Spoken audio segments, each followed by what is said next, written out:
Comment ça agencé le Tour de France à l'époque? Il n'y en avait pas. On échange beaucoup ici, c'est un lieu d'échange. À vouloir Ça. faire une petite église 11e, du coup, tu finis par développer la vie qui allait C'est ça. autour du Ouais. chantier. Bah, Sur la partie recherche, tu es le seul à travailler dessus ou vous êtes une équipe et... Je coordonne tout ça, on va dire. Et je suis accompagné, heureusement.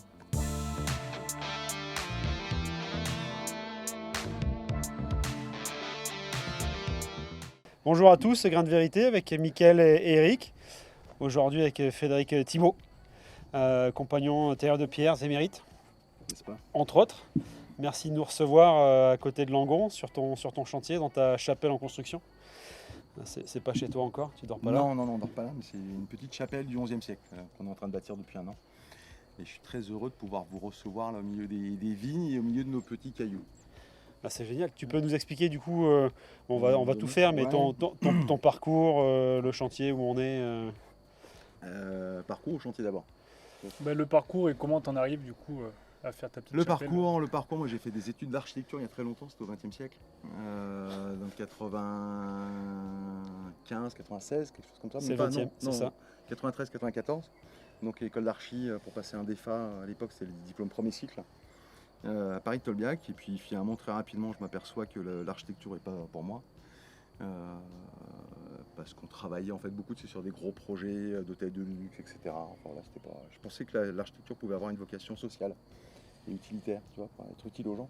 Elle doit pouvoir. Elle doit pouvoir, mais bon, j'ai pas eu la patience, hein, en tout cas à l'époque. Et finalement, je me suis orienté un peu par hasard vers le métier de tailleur de pierre. J'ai failli faire charpentier. Je sais, c'est comme ça. Comme quoi t'es passé pas loin de... Parce que c'était une formation qui devait se faire à Orléans. C'était organisé par la Fédération Compagnie Unique. Et finalement, ils n'avaient pas assez de monde. Donc ça s'est pas fait. Et j'ai fait les tests aussi chez les Compagnons du Devoir. Ouais, pas Au pris, siège de trop Paris. compliqué. Ouais. Compliqué. Ouais. Je me suis pas super entendu avec le prévôt pendant les tests. Ouais, alors ça c'est marrant, hein, mais Ouais. J'avais 21 ans. Ouais. Bon voilà, ça l'a pas fait. 15 jours après, j'avais un courrier qui disait que j'étais trop âgé en fait pour rentrer. 20-21 Ouais. Ouais, ça passe encore 20-21 Ouais, mais ans. bon, je m'étais un peu pris. Voilà, on n'était pas d'accord sur quelques sujets là. Je rentrerai pas dans les détails, mais C'était quand ça? 94, 95. D'accord, mais on est rentré en même temps. Ah, c'est Ouais. marrant, on aurait pu tourner ensemble. Ouais. Et donc du coup, le compagnonnage. Et puis après, tu lis 2-3 bouquins sur le compagnonnage. Le premier que j'ai lu, je crois que c'était Jean-Pierre Bayard. Tu vois, donc c'est pas le meilleur des bouquins, mais sur le compagnonnage. Et tu lis rapidement le truc. C'est mes parents qui m'avaient offert ce livre. Et voilà, j'ai lu 2-3 trucs, un peu l'histoire des compagnons du devoir, la période des années 40, etc. Et puis c'était pas trop ma philosophie, si tu veux. Ouais. Donc le compagnonnage, il fallait plus m'en parler. C'était fini pour moi, voilà, je serai jamais compagnon, de toute façon ça m'intéressait pas. Et puis finalement j'ai trouvé une formation à Châteauroux, donc dans le Berry. Ouais. Où là c'était un centre de formation qui avait été créé dans les années 80 par des compagnons de l'Union, par les compagnons de la KN de Châteauroux. Et sauf que bon, il n'y avait pas vraiment de compagnons, enfin de compagnonnage là-dedans. C'était une formation pour adultes, où j'ai encore des copains d'ailleurs qu'on se voit toujours plus de 30 ans après. Et non, 30 ans là, ouais. 25, ouais, 30 ans, donc 30 ans de métier. Et il se trouve que moi, donc, j'étais pour passer un CAP tailleur de pierre, et dans l'atelier d'à côté, on avait les sculpteurs, formation sculpture. Et le prof de sculpture, c'était Jean-Michel Labarre, Berry le fin ciseau, compagnon sculpteur des Devoirs Unis. Et on est avec un autre copain qui est devenu aussi compagnon, et on est rentré à l'Union à ce moment-là. On a découvert l'Union compagnonique, on a découvert qu'on pouvait aussi voyager un peu autrement. Puis on avait déjà un peu de bagage, nous on avait déjà un peu de vie, quoi. Et cette liberté de voyage, un peu trad, nous correspondait mieux en fait. On voyageait où on voulait, on pouvait changer d'entreprise du jour au lendemain.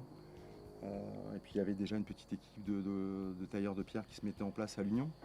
Donc c'était assez rock'n'roll quand même, j'ai trouvé. Comment ça agencé le Tour de France à l'époque?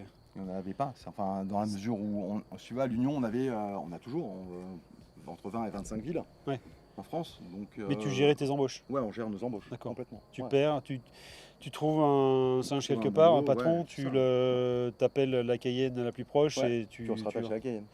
Mais de temps en temps, on pouvait rester un mois sur un chantier, tu vois, en fonction des opportunités. Pas d'enjeu, ou même 3 jours. Ouais.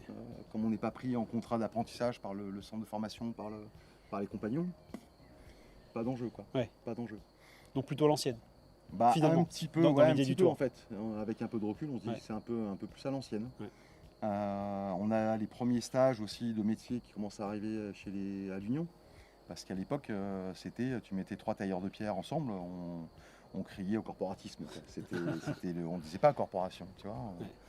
Et puis petit à petit, tout ça, ça a quand même donné aujourd'hui une structuration qui fait à l'Union, on a des groupes métiers, il y a des délégués de métiers, on a des stages de métiers. Et donc tout ça, ça se crée, si tu veux, dans les années 80-90. Mais c'est un long cheminement, quoi, pour arriver à ça, quoi. Ouais. C'était quand même assez intéressant de pouvoir vivre ça et de voir que finalement aujourd'hui, ce que nous, on n'a pas eu, bah, finalement, on l'a mis en place pour nos jeunes aujourd'hui. On a des progressions de cours, on a les stages, on a 5-6 stages dans l'année où les jeunes peuvent aller et puis sur des thématiques, quoi. Donc c'est quand même pas mal. On a structuré un peu plus aussi le Tour de France. Enfin, je pense qu'on a une génération, mais après, à chaque génération, il y a toujours un peu des compagnons ou des jeunes qui veulent s'engager un peu plus, je pense. Tu vois, et qui disent, nous, on est en la route. Bien sûr. Ouais. Et puis on croisait, quand tu bossais à Paris et que tu n'avais que des coteries de l'association ouvrière, parce que toutes les boîtes, elles étaient tenues par les compagnons tailleurs de pierre de la Sauce. Ouais. Et bah tu rases des murs, quoi. C'était Ah oui, il y avait compliqué des fois. T'as connu du coup ouais. cette Moi, j'ai bossé confrontation. à Saint-Rémy-les-Chevreaux, enfin à Coub, à la Fondation Ouais. Coubertin, avec Kutz. J'ai fait quelques mois là-bas. C'était sport, quand même. Ouais. Je disais pas au début que j'étais à l'Union, que j'étais sociétaire. D'accord. C'était Et sport. pourquoi? Juste par peur de raillerie ou... Ouais, il y avait ça quand même. C'était souvent les premiers retours qu'on avait, mais ça a quand même considérablement changé, parce que je pense que la génération d'aujourd'hui, elle n'a pas conscience de ça quand même. Non, je pense plus à ce Non, niveau-là. Non. Plus aujourd'hui. Non. Mais L'époque où on n'avait pas forcément le droit d'aller voir les Ah anciens ouais, d'autres sociétés ou même de se parler entre rencontrer. itinérants. Donc nous, c'était souvent quand on croisait des compagnons de l'association, surtout, un peu moins de la fédération. Mais les premiers trucs, c'était quoi? Les cuisiniers, Les chauffeurs de taxi. le chauffeur de taxi. Ouais. Alors après tu connais l'histoire. Ouais. Quand maintenant tu peux leur dire, mais attendez, tu sais que c'est un compagnon qui est devenu chauffeur de taxi et que c'est lui qui allait gratuitement chercher toutes les mères du Tour de France quand elles arrivaient à Nantes. Ouais. Tiens, bon, ça Ouais. raconte plus la même histoire, quoi. Ouais. Mais à l'époque, tu sais pas, donc tu Non. démarres. Et puis alors pour l'avoir dit, moi en tant qu'itinérant, Ouais, bah ouais. en fait, c'est dans l'idée, c'est même pas qu'il y a réellement eu un compagnon chauffeur de Si, taxi, en plus. c'est que oui, oh bah, les Lions, de toute façon, ils reçoivent n'importe Oui. quoi, n'importe qui. Ouais. L'idée, c'était ça, ce qui n'était pas le cas. Hein, mais... Alors, C'est ça- parce qu'il ça- y avait beaucoup plus de métiers sûrement que du coup. alors, je pense que enfin, si ça c'est la petite parenthèse hein, et qui on rentre dans un autre sujet. Ouais. C'est pas mon parcours, mais Ouais. ça fait partie de la construction quand même identitaire quand même. C'est vrai qu'à l'Union on a quand même beaucoup de métiers. Parce qu'à la création de l'Union, la volonté, elle est celle d'une société nouvelle. On est quand même très inspiré aussi par la Troisième République, par l'ouverture aussi à l'ensemble des ouvriers. Tous les ouvriers doivent pouvoir trouver leur place dans le compagnonnage. Ouais. Et donc, de fait, on a des sociétés adhérentes à l'Union compagnonique, les cordonniers, les cloutiers, enfin plein de vieilles sociétés qui sont en déshérence, quoi, ils sont plus de 5-6, Les étrangers. quelques étrangers, et qui vont reconnaître des nouveaux métiers. Donc de temps en temps, si le copain n'est pas vraiment tailleur de pierre, peut-être un peu sculpteur, un peu appareilleur, bah, du coup, tiens, samedi, tu viens en Cayenne et puis on va te faire compagnon, quoi. Donc c'est comme ça que ça a donné aussi des trucs qui étaient un petit peu border quand même. Tu vois, on a eu des comptables d'industrie, quoi. Ah oui. Ouais. Ouais. Alors ça, Effectivement, ouais. voilà, ou un personnage comme Minus qui était architecte du patrimoine dans le Marais dans les années 60-70, qui a quand même participé à la sauvegarde du Marais, tu vois, c'est pas n'importe qui. Ouais. Et ce monsieur ce compagnon a été reçu tardivement chez nous, et comme compagnon tailleur de pierre, Ouais. 73. Ouais. C'est pas si vieux, quoi. Non. Tu penses que c'est dû à une maçonnisation un petit peu, cette ouverture du coup Alors aussi... ça faisait partie des reproches aussi, si on rentre dans le sujet, oui, il y a la question de l'influence de la maçonnerie, Ouais. la franche maçonnerie. Peut-être, parce que je pense qu'à partir du moment où tu n'as plus de Tour de France se structurer, enfin, le compagnonnage pour moi, ça doit être structuré sur trois piliers fondamentaux, qui sont le métier, l'itinérance et la transmission du rite. S'il manque l'un des trois, c'est pas une société compagnonique, quoi. Ouais. La transmission du rythme, même la transmission en général. Alors c'est pour ça que je fais la différence quand même. La transmission en général, c'est le métier, Ah oui, d'accord, ok, Ça, tu le mets dans le le métier. ok, Ouais. ouais. La transmission du métier, l'itinérance, le métier, et la transmission du rite, ça veut dire qu'on fait des nouveaux compagnons. Ok. Si t'as pas de rite, t'as pas de nouveaux compagnons. Ouais. Puis on transmet une histoire, on transmet L'histoire, des des codes, bagages, Une culture, une des culture, valeurs. une identité aussi forte, quoi. Ouais. Parce que je pense que le métier fait l'homme aussi, et la femme. Bien sûr. Et on va se mouler aussi dans un métier, finalement. Il structure un peu ta vision des choses. Enfin voilà, il y a plein de sujets là-dedans. Donc, mais à l'époque, moi, je m'en soucie pas trop. Je commence à bouquiner. Moi, je suis aussi quand même d'un parcours d'engagement politique ou syndicaux plus. Donc, qui a une affinité particulière aussi sur l'histoire du mouvement ouvrier français, internationaliste, etc. Et puis quand tu lis les premières bourses du travail, quand tu lis Émile Pouget, Fernand Pelloutier, etc., qui sont la structuration des premières bourses du travail, et que tu vois que finalement il y a des choses, voilà, le mutualisme, etc., le secours, et que finalement il y a plein de liens avec le compagnonnage. Et moi j'ai essayé de faire un peu ce lien en fait avec cette culture plus du mouvement ouvrier et ce compagnonnage. Ouais. C'était mon ADN, quoi. C'était mon truc. Ton leitmotiv. Ouais, exactement. Donc après voilà, on bouge. Après moi je suis admis à adopter comme on dit chez vous. Adopté, mais t'es à Nous on est Lyon. admission. Ouais, Donc, on est admis. Ouais, t'es admis. On est admis sociétaire. On a fait un podcast avec Gepetto, ouais, donc c'est bon, les followers donc, ont les bases. Donc ça va. Donc ouais, c'est des admissions chez nous. On est sociétaire. Alors à l'époque, putain, ça durait un bail, quoi. C'était Ah oui, long. pour être sociétaire. Et pourquoi est-ce que tu avais tes preuves à faire en tant que sociétaire? Ouais, c'est ça, c'est les compagnons, ouais, mais ça on le voit pas assez, ceci, ça, on le connaît pas. Il fallait être T'avais plus des compagnon jeunes, que le compagnon. Ils pouvaient rester 3-4 ans sociétaire. Ah oui. Ouais. Tiens, c'était. Ah, vache. Ouais. Et de temps sans- en temps, même sans même être inscrit, quoi, parfois. Donc, Ouais. t'es visiteur. À l'époque, t'étais visiteur. Visiteur pendant 3 ans, quoi. Ouais. Mais jeune, il est pas prêt. Il est pas prêt, quoi. Ouais. Ça, donc tout ça, on a changé aussi. Maintenant, les jeunes rentrent beaucoup plus rapidement dans la société. On les intègre tout de suite, parce que si t'es pas intégré de toute façon dans la société, Puis t'as l'impression d'être toujours un petit peu à côté, etc. Ouais, et puis quand tu as un Tour de France obligatoire, tu t'intègres de toute façon où tu t'en vas. Ouais. Mais effectivement, attendre 3 ans à venir être présent au siège, parce que c'est ça en fait. Oui, oui. Quand tu n'es pas itinérant et que tu dois te pointer au siège parce qu'il faut être là et tu dois te montrer pour être reçu, ça doit être long, 3 ans. C'est long, ouais. C'est long. Donc moi je suis rentré en 96 officiellement à l'Union.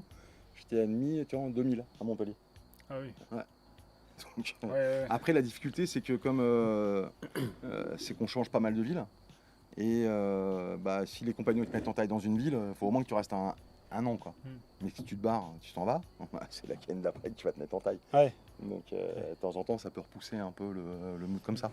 Et à l'époque moi j'étais sur Avignon, j'étais rattaché à la canne de Montpellier. Donc j'ai taillé mon travail, j'ai fait mon travail, ma maquette au siège de la Fédé, rue du Four de la Terre. À l'époque c'était Bécaletto, compagnon maçon, qui gérait le siège. Donc j'ai fait ça dans l'ancienne cuisine. Aujourd'hui c'est très, très beau. C'était une salle. Voilà, donc pas beaucoup de compagnons non plus de l'Union qui passaient. On avait un compagnon forgeron, Pays Reynaud, qui passait aussi me voir parce qu'il était sur Avignon, il était essayé de faire sur Avignon. Ouais. Et puis après on ramène son caillou à Montpellier, et puis on fait la mission. Après j'ai rebougé à droite à gauche jusqu'à ma réception. Parce qu'après j'ai fait pas mal de Cayenne, mais après j'étais pas mal dans le sud. Après je suis remonté par le billet de Tours, 3, Reims. Ouais. Voilà, et puis pour arriver plutôt dans le nord. Bon, en 2004 j'ai été rattaché, donc on était sur l'île, mais j'ai été rattaché à Paris. Et là j'ai présenté ma réception à Paris. Tu as été reçu à Paris alors? Ouais. Ah oui, donc affilié 2000. Ouais. Donc tu arrives en 96, affilié 2000, 8 ans. Reçu 2005. Ouais, c'est long. 2004. Ouais, 2004, ça fait 11 ans, 11 ans de chez... Non, un peu moins quand même. Le temps global va être le même que chez nous en fait, mais c'est ce temps initial qui est vachement long. Et toi, t'as tourné alors? Bah ouais. Moi j'étais... après j'ai surtout bossé en tant que sculpteur, donc sculpteur aussi c'est en fonction des opportunités, quoi. Ouais, donc tu as tourné en fonction du chantier qui se c'est présentait. ça. Ouais, c'est le chantier qui nous fait tourner. Mais c'est toujours quand même agréable de se dire tiens je vais dans une ville où il y a des compagnons, quoi. Et puis on était un groupe, il y a une période, tu vois, 2000 à 2004, il y avait du boulot partout. Puis on était une paire d'itinérants, aspirants, tu vois. C'est ça, la bande de potes, quoi. C'était... Et du coup, vous tourniez tous ensemble au final sur le chantier? Ça peut arriver, à 2 à 3, entre 2 et 3, on était quand même pas mal avec les Savoyards, les Hippogial, enfin voilà, on était quelques sculpteurs là, un peu partout, quoi. Un petit peu d'étrangers, non? Non. Non. J'ai failli, mais j'ai pas fait. Parce que pas l'envie ou Non, il y a l'opportunité se eu des présentait? opportunités, et puis je devais aller à Saint-Jean-d'Acre, et puis pouf, ça a explosé. Donc ça s'est pas fait, Ouais. enfin voilà, ou aux Antilles, et puis ça s'est pas fait parce que voilà, c'est des concours de circonstances. Ouais. Non, maintenant ça se fait plus maintenant en fait. Oui, Il y a un peut-être peu que de maintenant recul. aussi le tour est un peu plus structuré, peut-être Ouais. que c'est plus simple. Du, Ouais. pardon, du coup, sculpteur, tu es sur la partie artistique en gros du tailleur de pierre. C'est-à-dire que tu fais que de la sculpture sur Ouais, c'est pierre. du décor en Ok. fait. C'est plus du décor. Moi j'ai été D'accord. reçu quand même compagnon tailleur de pierre, Ok. mais mon affinité était plus faire la sculpture, quoi. Faire une moulure avec des angles droits, ça me saoule en fait. Ouais. Voilà, poser une Ah, c'est équerre ou marrant, un contre-profil, ça m'a vite Je pensais que le embêté. tailleur de pierre faisait de la sculpture. Non, chez nous on peut être reçu, à l'Union on a des réceptions de sculpteurs sur pierre. Ok. Et c'est notre petit côté Soubise, puisque les sculpteurs ont été faits par les plâtriers du devoir qui ont adhéré à l'Union Compagnique. Ok.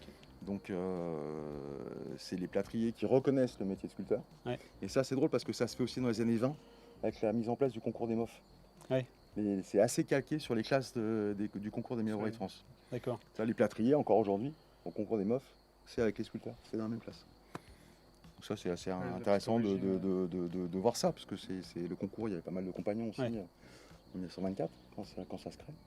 Donc à mon avis il y a eu des affinités. ouais, Ah des oui, affinités, puis, on a et décalqué puis, deux, et trois puis trucs. après-guerre, il y avait un besoin de renouveau, C'est de ça, ouais. réintégration. Ouais. Ouais.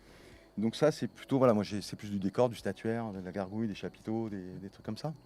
Après en 2004, après ma réception, je me sédentarise et je m'installe à mon compte à côté de Lille. De 2004 à 2011, où j'ai mon atelier. On est deux sculpteurs aussi avec un copain, avec Vincent. Et là, on répond aux appels d'offres, on bosse en monument historique, on bosse beaucoup en sous-traitance. Ouais. Parce que gagner des appels d'offres quand tu es à ton compte, c'est compliqué. C'est compliqué. Ouais. Donc on est plutôt mercenaire, tu vois, pour les gros ateliers où là, tu dois jamais dire que tu es mercenaire et que tu es salarié et qu'on te file un t-shirt. Et que quand ils ont plus besoin de toi, Ouais. ils dégagent, quoi. Ouais. Donc, mais en même temps, ça fait tes classes, quoi. C'est comme ça qu'on apprend, c'est en bossant avec des gros ateliers. C'est beaucoup de séries aussi en sculpture. Il y a des crochets, tu vois, des petites oreilles de chien, des trucs, des petits décors. C'est qu'il faut que tu mettes 30 minutes maxi parce que c'est vendu 50 balles et qu'au-delà, Ah oui. tu manges, quoi. Et aujourd'hui, c'est la sculpture, c'est standardisé avec des commandes numériques et tout ça, ou pas de trop Alors pas encore? que. C'est vrai que la commande numérique, elle a quand même fait évoluer le métier. Peut-être qu'elle l'ouvre un peu plus aussi, elle la rend plus accessible à plus de monde. Il y a débat chez nous, si tu veux, entre les sculpteurs. Tu as des copains qui sont très très axés commande numérique, CNC à fond. Ouais. Et finalement, le boulot du sculpteur, ça va être quoi? C'est de faire la finition. C'est la finition. Ok. C'est de poser tes ombres, c'est de donner le modelé, c'est tout ça. Des sculpteurs comme des gros ateliers de sculpture, ou même Rodin, il avait 10 praticiens dans son atelier. Rodin, il fait la petite terre, c'est l'artiste. Puis après, il a 10 mecs qui agrandissent, qui réduisent, qui font les copies, qui font tout ça. Donc c'est vraiment le boulot de sculpteur praticien. En fait, la machine, elle a remplacé le boulot de sculpteur praticien ou le boulot de sculpteur agrandisseur, réducteur. Ok. Avant, tu avais plein de techniques, 3 compas pour agrandir des sculptures, etc. Tout ça, aujourd'hui, ça n'existe plus parce que tu prends ton scan, tu numérises ça, et puis je me dis, bah, tiens, je le mets comme ça ou en 3 mètres. Ouais. Puis après, tu as la commande numérique qui va venir tout usiner autour. Donc, moi, j'ai bossé là-dessus, je m'en suis servi. Après, plutôt pour des projets en créa. Parce que je pense que ça peut aider à réduire aussi le coût quand tu as des appels d'offres en création. Par contre, en monument historique, ça me chagrine plus. Parce que je pense que c'est le seul lieu où on peut encore transmettre notre métier en sculpture. Parce que tu as des opportunités de chantier qui sont assez incroyables. Ouais, puis le Et- monument historique, je pense que tu as aussi pas juste le travail, tu as tout ce qui est culturel autour où tu cherches à faire un peu ce que tu fais là, à garder ce qui s'est fait, les techniques et tout ça. Et je pense que c'est pas juste. Il y a plein de juste, subtilités, en quoi. fait, d'avoir Tu vois, un chou frisé du 14e bourguignon, c'est pas le même que le champenois. Donc tu as plein de petites subtilités qui ont tendance un peu à disparaître parce qu'aujourd'hui, on a quand même des temps très très courts. Donc il faut que tu sois efficace, quoi, sur un décor. Donc tu as une demi-journée pour faire un Ouais. décor, tu as appris à le faire comme ça. Ouais. Que tu sois à Troyes, à Aix ou à Nantes, tu vas le faire pareil. Ouais, tu Donc standardises. du coup, ça c'est un petit peu regrettable.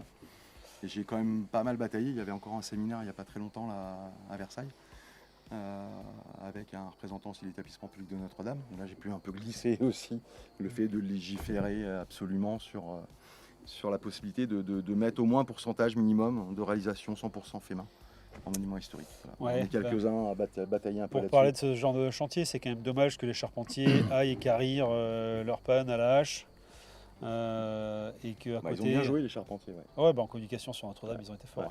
Les charpentiers sans frontières, tout le montage qu'ils ont fait avant en disant c'est possible et que ça ne coûtera pas plus Et cher. que sur le même chantier, en fait, les sculptures en pierre, alors pas toutes, mais Non, je te pas disais toutes. tout à l'heure, moi, la seule communication dont je me souviens vraiment de tailleur de pierre, c'était ces sculptures ébauchées à la sienne. Alors tant mieux, hein, l'ébauche, comme tu dis, là, c'est la finition qui est importante. Ouais.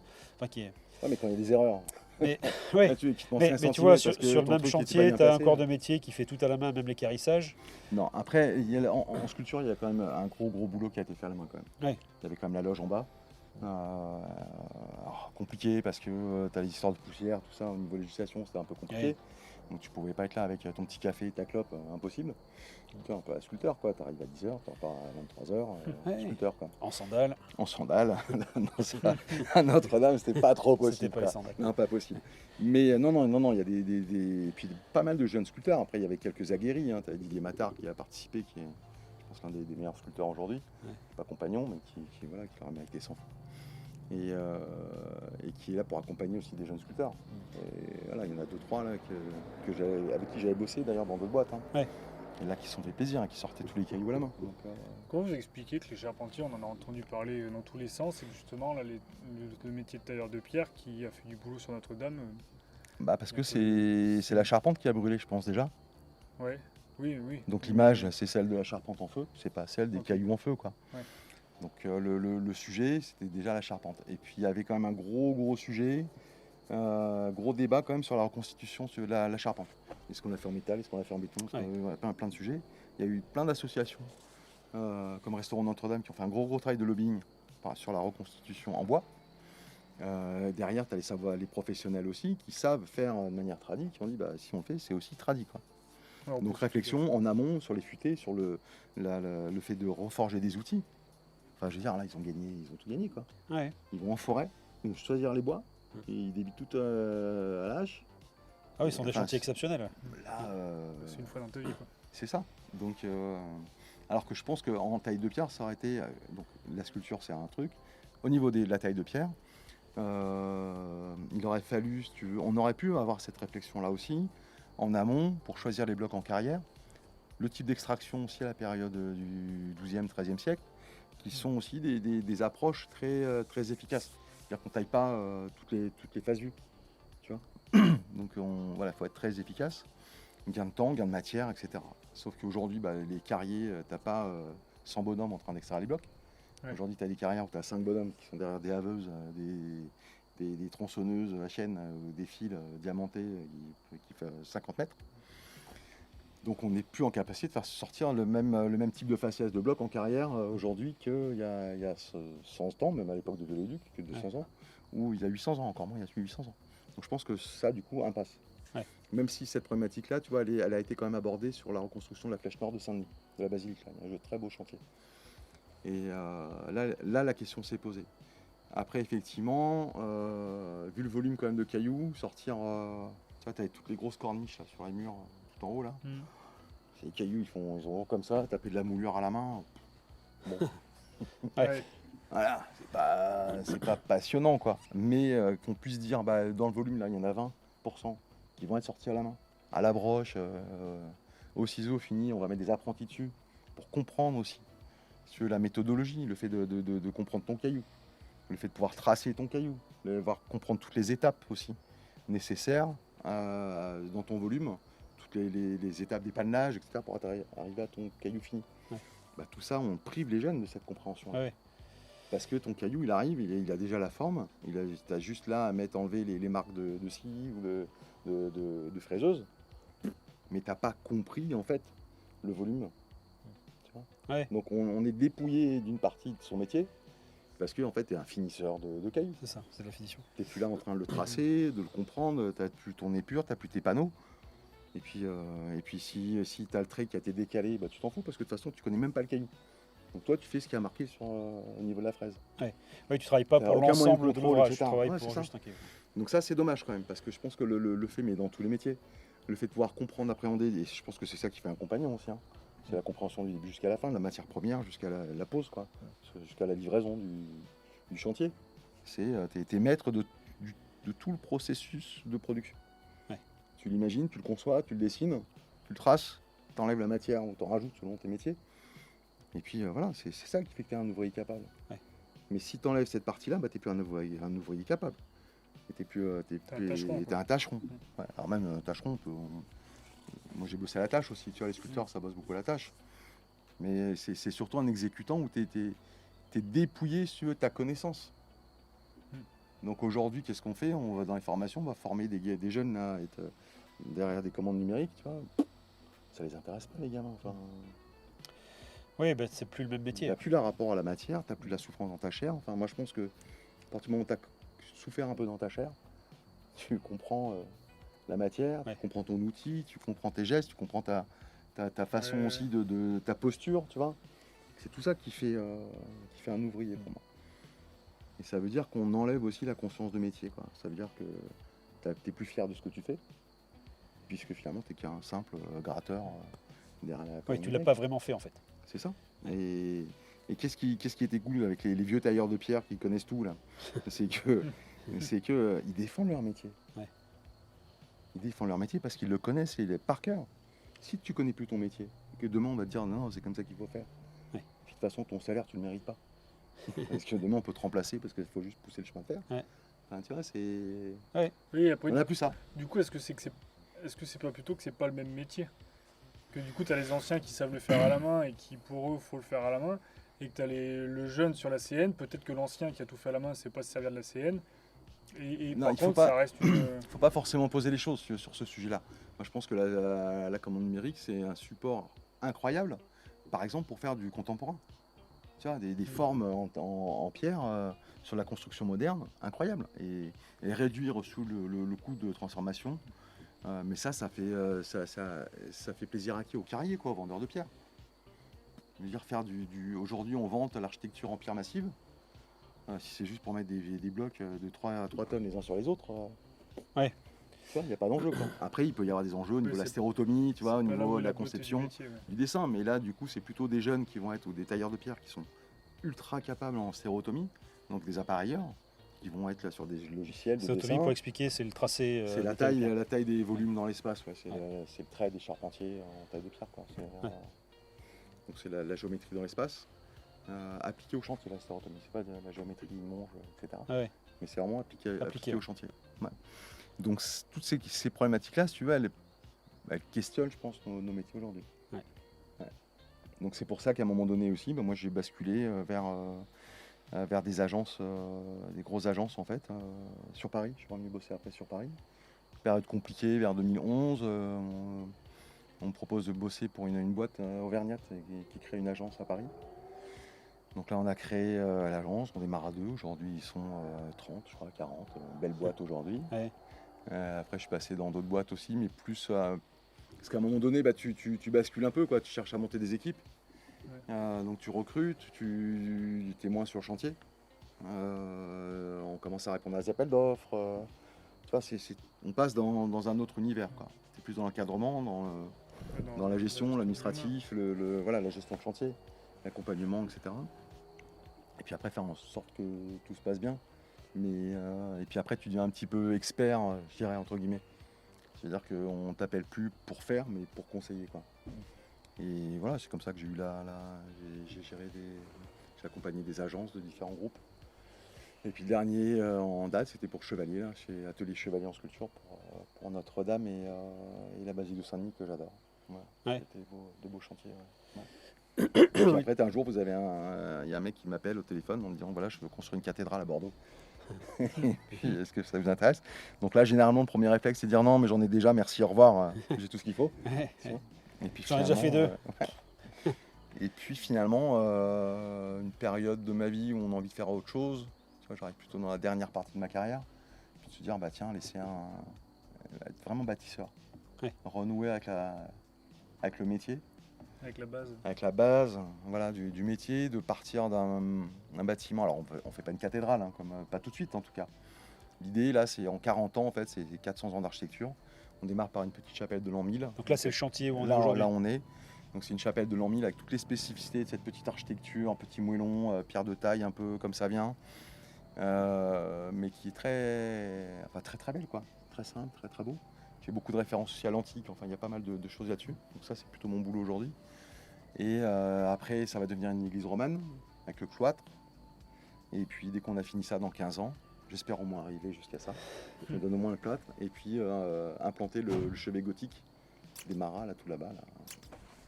Ouais, À donc Lorient. vous allez faire une petite église romane Là c'est une petite chapelle, ouais. du 11e pour l'instant, que vous allez faire évoluer C'est ça. à travers les périodes. C'est un millefeuille archéo comme ça en se accéléré fait. quoi. Ouais. C'est sur des édifices de ce type-là, tu as toujours un bâtiment plus ancien qui a été recouvert par un nouveau bâtiment, parce que les modes évoluent, parce que le nombre de pèlerins augmente, parce que la mode aussi change. Ouais, la mode, et puis une église s'est construite plus grande Donc là-bas. moi et je veux donc, la du même coup, là-bas, ouais. et c'est tout ça. Donc ici aujourd'hui on est 5 salariés, on est au milieu des vignes en nord Gironde, c'est assez chouette quand même Bien sûr. comme Et du petit coup, endroit. c'est un particulier qui voulait une chapelle et qui. Non, c'est un- Valérie Ossan qui a lancé ça, qui n'est pas du tout terrier de pierre, même s'il a fait une formation, un titre pro. Il s'est passionné pour le chantier de Guédelon, Ouais. dans l'Yonne. Il s'est passionné pour le chantier de l'Hermione aussi. Et il s'est dit il y a 6-7 ans, mais pourquoi est-ce qu'on ne fait pas un truc comme ça sur une cathédrale? Un chantier ouvert au public pour montrer, puis entre-temps, tu as Notre-Dame qui brûle. Enfin, c'est quand même un contexte particulier qui fait que pendant plusieurs années, il a tâté le terrain, etc. Après, il y a eu une opportunité d'acheter un terrain ici. Donc on est quand même à 20 minutes de Bordeaux. Niveau tourisme, c'est pas mal. On a Saint-Émilion qui est à 30 minutes, on a Blaye. Enfin, voilà, c'est un quartier qui est plutôt sympa quand même. Mais qui a aussi des difficultés. C'est-à-dire qu'on est quand même dans une période aussi, et moi c'est pas un univers que je connaissais du tout, hein, mais on a beaucoup de vignerons qui sont là, qui arrachent leurs vignes, qui se posent plein de questions aussi sur leur avenir. Et moi j'adore les écouter quand ils viennent ici, quoi. Ça donne plein d'idées, et puis on échange parce que ils reviennent à la polyculture, enfin tu vois, ils se posent des questions, qu'est-ce qu'ils vont faire pousser demain? Et finalement, plutôt que de mettre des oliviers, peut-être qu'il y a des trucs qu'on faisait avant qui marchaient, qui étaient cool. Donc voilà, on échange beaucoup ici, c'est un lieu d'échange. Ce sont des choses qui reviennent beaucoup, ça, le retour à la polyculture. Ouais. Parce que la vigne, surtout, est partie loin et très profondément dans la monoculture. À un moment, les paysans se sont mis à ne faire que de la vigne parce que ça rapportait de l'argent. Mhm. Et surtout Bordeaux. Bordeaux est allé Ah, très bah oui, loin oui, c'est ça. dans cette plantation et a beaucoup planté. Ouais. Donc forcément, là aujourd'hui, avec le manque de consommation, Ouais. il faut arracher. T'as vu le lien avec la vigne là, c'était pas mal. Hein. C'était parfait. C'était beau. C'était C'était parfait. pas mal. Il est fort. Et de ce fait, on se pose des questions sur, on en a parlé tout à l'heure, sur Ouais. des nouvelles, enfin remettre au goût du jour Ouais. des comment on appelle ça, cépages. des cépages Des plus cépages anciens, ouais. qui ne nécessitent pas de produits là, etc. Ouais. Donc on teste là un petit peu. On a des vignerons qui se penchent sur la question, donc c'est vachement intéressant. Et on est même en train de discuter avec eux pour qu'on puisse aussi faire pousser notre futaie, qu'on ait notre futaie d'arbres pour la charpente à venir dans 40 ans. D'accord. Donc ça c'est génial. Ouais. Ah ouais. Ouais, c'est un gros terrain de jeu, un gros laboratoire en fait. Ici c'est un gros laboratoire. ouais, c'est chouette. Et ça démarre au départ juste parce que quelqu'un a eu envie de Ouais. se construire. C'est ça. une grosse église. Qui s'est entouré petit à petit de professionnels aussi du Bien secteur, du patrimoine, qui dit mais finalement c'est pas con ton idée. Et après il y a un petit montage financier quand même. Ah, bien sûr. Ouais. Technique, lui il voulait attaquer tout de suite par le gothique. Et puis finalement, donc on a mis en place aussi un comité scientifique, donc avec pas mal de médiévistes universitaires de renom, avec qui que je croisais aussi sur le chantier de Notre-Dame. Ouais, tu fais pas juste une chapelle 11e en te disant bon allez, Ouais, hop, on met les non, fenêtres ici c'était et puis vachement documenté, c'est c'était super recherché. sourcé. Moi je fais beaucoup de relevés, je me balade, Ouais. on participe à des séminaires. Enfin tu vois, on s'inscrit aussi dans la réalité d'aujourd'hui, Ouais. aussi bien au niveau du métier, de l'actualité des métiers, que dans les recherches aussi archéo et universitaires. Ouais, c'est une vraie archéologie de reconstruction où tu regardes la réalité en fait de la théorie.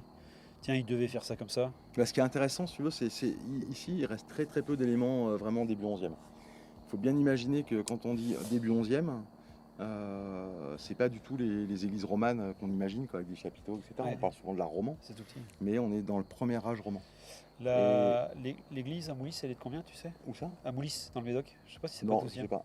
Non, mais c'est souvent 12e ici. C'est quand même. 12e. Ouais. Mais de temps en temps, dans Et- l'édifice 12e, tu vas avoir des restes de murs du 11e. Tu veux dire que 12e, c'est pas comme le 11e? Bah non, rien à voir. Oh, mais arrête. Mais même entre 1120 et 1150. Ouais. C'est pas pareil. Nous, on a défini 1124. Mais imagine l'évolution technologique. Non, mais 24. j'adore. Non, Mais- ça arrive en 26. Mais c'est ça. Et moi, comment j'ai je des vois échanges avec les médiévistes, tu vois, du comité Ouais. scientifique, qui va me dire, je sais pas, Eliane, qui va me dire, non mais Frédéric, ça, avec Caillou, là, il peut pas être comme ça. Va voir sur la petite église qui est datée de 2024, là, au fin fond de la Bourgogne, tu vas voir, transept nord, machin, tu verras le Caillou, là, c'est comme ça qu'il faut faire. Tiens, enfin, Ouais. c'est... Ouais, parce qu'en plus, c'est imagine un milieu l'évolution plein passionné. technologique. Ouais, Ouais. bah, complètement. Mais imagine l'évolution technologique que nous, on a vécu en l'espace de 20-30 ans. Voilà, tu vois, on a des micros, on a des téléphones, moi j'ai connu des ordinateurs, c'était des frigos, tu vois, des trucs énormes. Ouais. Et ben, à l'époque c'est pareil en fait, l'évolution technologique elle va très très vite. À partir du moment où tu sollicites aussi des nouveaux bâtisseurs, les bâtisseurs ils vont avoir besoin de plus en plus de pierres. Donc pour extraire la pierre, tu as besoin des forgerons, des taillandiers qui vont augmenter aussi leur technique de forge, qui vont être de plus en plus performants, des outils de plus en plus gros, tu as des outils de plus en plus grands, bah, tu peux sortir des blocs de plus en plus grands. Si tu as un petit peu d'ingénierie, bah, tu as des gars comme Villard de Honnecourt qui sont des ingénieurs de fou et qui vont construire des engins de levage, etc. Et puis ça part. Ouais. Donc en l'espace de 50 ans, tu as une évolution incroyable déjà au niveau technologique. Ouais. C'est une génération, 2 générations. Ouais. Donc tu as un fils, je sais pas, tu as le gamin de 12 ans qui grandit là, dans cette chapelle du 11e siècle, là, au début 2024, qui pose des moellons avec son père. D'accord. Et 30 ans plus tard, il va faire des chapiteaux, il va faire des voûtes en pierre. Ouais. C'est pas le même monde. Non, et puis là, la charpente, parce que la charpente du 11e, c'est quand même pas non plus. C'est la petite ferme, très simple, assez Ouais. rapprochée. Et on est simplement voûté au niveau de l'abside. Ouais. En petit moulon. C'est même pas de pierre à Paris. Ouais, parce que c'est pareil, charpente 11e, il n'y a pas non plus. Alors on travaille avec Frédéric Epault, lui, qui est historien de charpente médiévale. Donc on a quand même un peu de ressources. Ouais. Mais assez simple. Très simple. Oui, là, c'était pas des C'est choses. vachement cool. Pour expliquer un peu le projet global, là, tu pousses le vis jusqu'où sur le fait main, sur le fait à Alors Frédéric l'ancienne. Thibault n'a pas de vis. Donc il ne poussera Non, pas. le vis, alors pas le vis, Deux, trois, le détail. Non, mais je veux dire, tu vas chercher tes pierres à dos de cheval, Non. en calèche. Non, parce qu'on n'en finirait pas. Mais non, par contre, quand on a les matériaux ici, on bosse à la main quand même. Voilà. Après, si tu veux, pour les matériaux, on est quand même un petit projet avec des petits moyens. On est financé essentiellement par des fondations d'entreprise, mais c'est la privée. On est propriétaire du terrain. Enfin, l'association est propriétaire. Et on doit quand même se débrouiller pas mal. C'est-à-dire qu'il a fallu mettre en place aussi un réseau de récupération, par exemple pour la pierre ou pour les moellons. Parce que sur le terrain qu'on a, ou même dans la région, là, et les petits moellons comme ça, là, tout ça, là, on ne le trouve plus parce qu'avant les paysans ils ramassaient ça dans les champs. Parce que tu avais des cycles de gel, des gels ou un petit front de taille comme ça avec les parties hautes de la carrière, ce qui est en dessous de la terre. Puis les cailloux avec les racines et tout ça, ça explose quoi. Donc c'est ça. C'est nos petits moellons ici, c'est ce qu'on appelle les pierres des champs. Et aujourd'hui, t'en as plus. Enfin, donc il faut trouver aussi. Donc le seul moyen, c'est soit de la récupération de bâtiments plus anciens. Parce que finalement, à partir du moment où tu as cette ressource-là, sur ton terrain, tu es propriétaire de ta ferme, tu as bâti avec ça en 1000, les cailloux, à mon avis, s'écroulent, mais tu vas les reprendre. 200 ans à prendre, tu rebâtis avec. Ouais. Donc globalement, c'est toujours le même caillou. Le caillou, il a 33 millions d'années, il s'en fout, tu vois, il sera là. Donc on récupère ces petits moellons, on les retravaille un petit peu, très peu au niveau avec le marteau têtu, pour couper, calibrer un petit peu. Mais ça rappelle aussi l'architecture antique des Romains, qui eux avaient vraiment des petits modules très carrés. Donc si vous regardez des églises dans le coin aussi, parce qu'il y avait beaucoup de villas gallo-romaines au bord de Dordogne, on aurait pu démonter la villa en fait, et récupérer tous les matériaux de cette villa-là pour rebâtir une église. Donc souvent, quand vous voyez des petits modules comme ça, très carrés sur une église, c'est que en dessous il y avait une villa gallo-romaine. Ouais. Donc on est un peu dans le même esprit de réemploi en fait. Ok. On réinvente un cycle de réemploi, ce qui n'est pas très courant quand même pour la pierre, sur le bois un peu plus. Mais on développe, voilà, ça fait partie aussi des sujets. Et puis là, de ce que tu nous expliquais, c'est que tu développes en fonction de tes besoins ou des opportunités, enfin comme je pense aux ruches. Ouais. C'est la petite rencontre qui fait que tu développes ça, ou la forge, c'est parce que tu en as besoin. J'ai besoin de faire des clous. J'ai j'ai une porte, elle est clouée. Donc qu'est-ce que c'est qu'une forge au XIe siècle? Ces petits foyers au sol, c'est assez rudimentaire. À vouloir faire une petite église 11e, du coup, tu finis par développer la vie qui allait autour du chantier. C'est important de pouvoir aussi raconter ça aux gens, parce qu'on est un chantier ouvert au public. Là, on va faire la 2e saison. Donc il faut aussi qu'on puisse raconter une histoire. Ouais. Si on n'a que mon tas de cailloux, comme je l'appelle, ça va bien 2 minutes, mais il faut qu'on puisse raconter l'histoire de ces petits moines. En fait, il faut relire les pierres sauvages de Pouillon, il faut relire les défricheurs d'éternité de Michelet, ou ces communautés monastiques qui arrivent sur un terrain complètement hostile.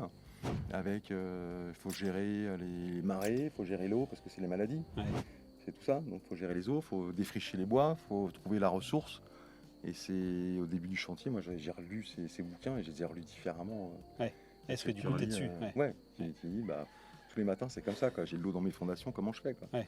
J'ai pas de bois, comment je fais j'ai plus de cailloux, comment je fais On est un peu dans cette ressource-là. Donc finalement, le manque de moyens nous permet aussi de trouver d'autres solutions qui sont finalement, je pense, assez proches de celles du XIe siècle. Et sur la partie recherche, tu es le seul à travailler dessus ou vous êtes une équipe et... Je coordonne tout ça, on va dire. Ouais. Mais c'est moi qui refais, je redessine, je vais refaire des relevés.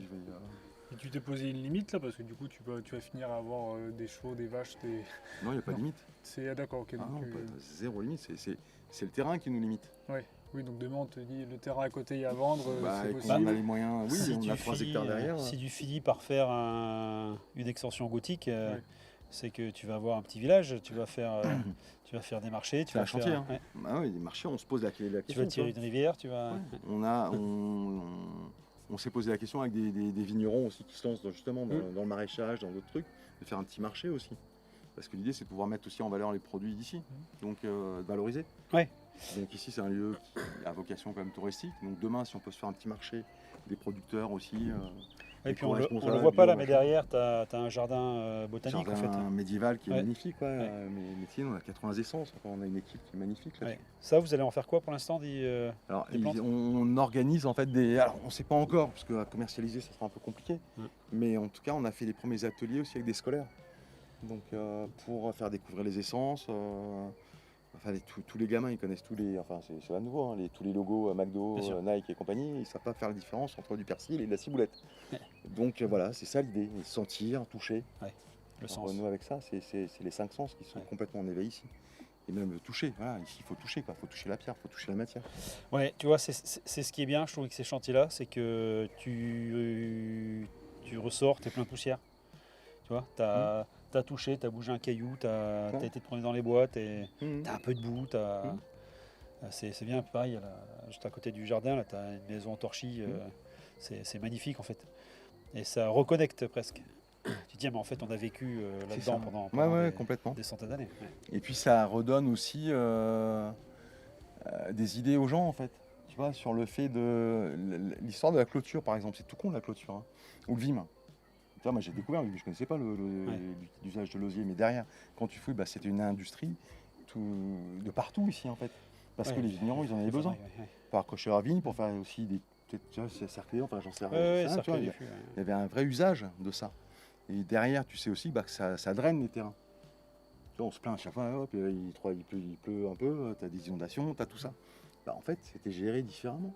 Et donc de pouvoir remettre ça en valeur ici, ou les SH, les haies de bois mort, où on nettoie le bosquet, le petit bois qu'on a ici, on n'a pas brûlé, on fait des SH.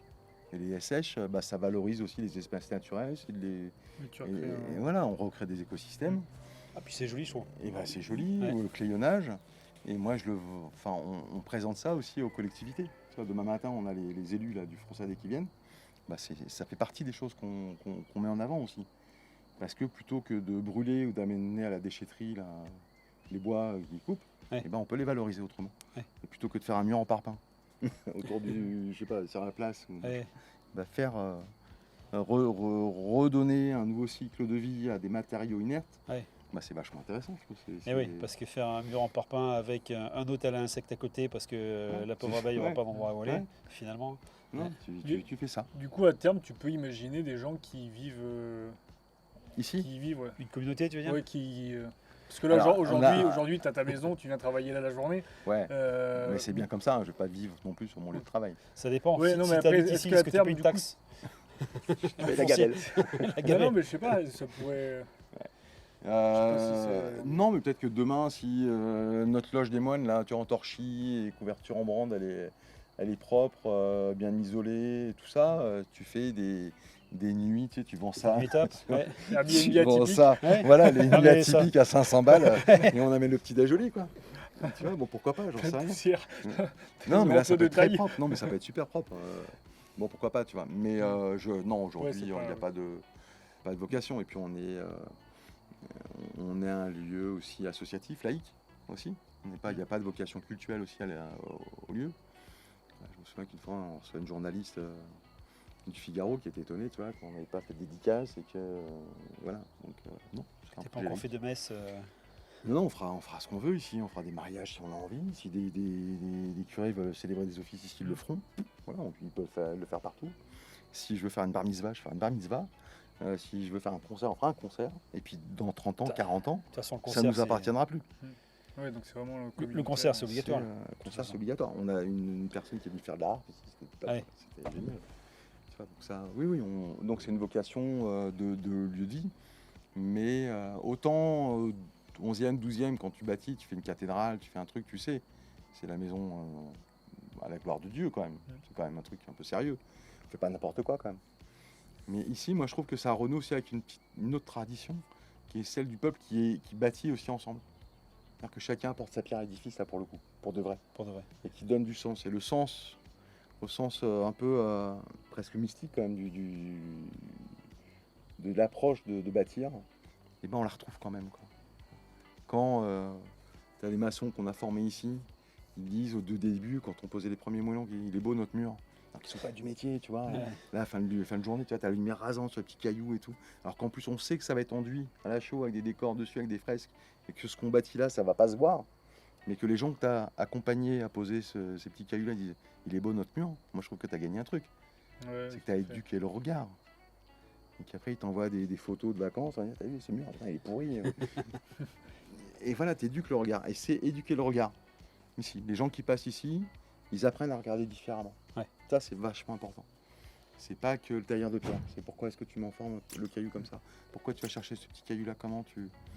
Voilà. Et c'est éduquer aussi les artisans d'aujourd'hui sur ce regard-là. C'est-à-dire la prochaine fois qu'ils vont intervenir sur un petit édifice peut-être roman, et qu'ils vont se dire mais attends, là c'est pas du roman, là c'est du premier âge roman. Donc je sais comment on fait. Tu vois, les petits moellons, machin. Donc je connais le mortier, je connais comment le poser, garder la régularité, etc. Donc ça fait partie aussi de la transmission du métier. Mais c'est vrai que c'est un peu une découverte. Moi, je suis pas maçon. Donc, Ouais. mais je suis accompagné, heureusement. Par des En parlant compagnies. de transmission, au moins coup. Allez, vendu. N'hésitez pas à vous abonner à notre page pour ne rien rater des prochaines vidéos et soutenir notre travail. Chaque écoute compte et chaque abonné nous donne la force de continuer. Merci à vous et à bientôt.